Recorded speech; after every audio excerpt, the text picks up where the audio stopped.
దానవీర సూరకర్ణ ఎప్పుడు రాబోతుంది? అప్పుడు అనుకున్నామండి, జరగలే. మళ్ళీ ఏమో తెలియదు. అసలు అది is it going to happen? అప్పుడైతే జరిగిపోయేది, ఆ హీట్లో హిట్ చేసేసి ఉండాల్సింది తారక్ అనుకున్నప్పుడు. అప్పుడు యమదొంగలో యముడిది అన్నీ చేసాడు కదా, చేసిన తర్వాత తనకి పౌరాణికం చేసేవాళ్ళే అనే ఫీలింగ్ వచ్చింది. చూడాలి తర్వాత. అయితే అదూర్స్ చేద్దాం అనుకుంటున్నారట కదా సీక్వెల్? తను అంటున్నాడు కానీ దానికి కథ దొరుకుద్దని నేను అనుకోను. వన్స్ అంత పేరు వచ్చిన తర్వాత మళ్ళీ దొరుకుద్దని.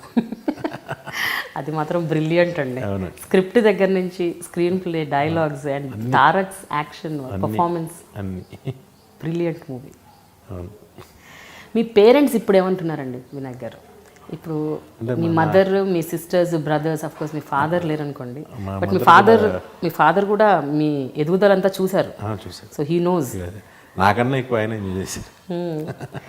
ఒకప్పుడు వద్దు వెళ్ళొద్దు అన్నవారు, తర్వాత ఎలా ఫీల్ అయ్యారు? చాలా గర్వంగా ఫీల్ అయిపోయాడు నన్ను చూస్తే. నన్ను ఒక అపురూపమైన దీనిగా చూసేవారు ఆయన. చాలా చాలా ఆనందపడిపోయేవాడు. అంటే నేను హైదరాబాద్లో బయలుదేరితే ఎక్కడ వరకు వచ్చి మా అబ్బాయి వస్తున్నాడు అందరూ ఫ్రెండ్స్కి ఫోన్ చేసి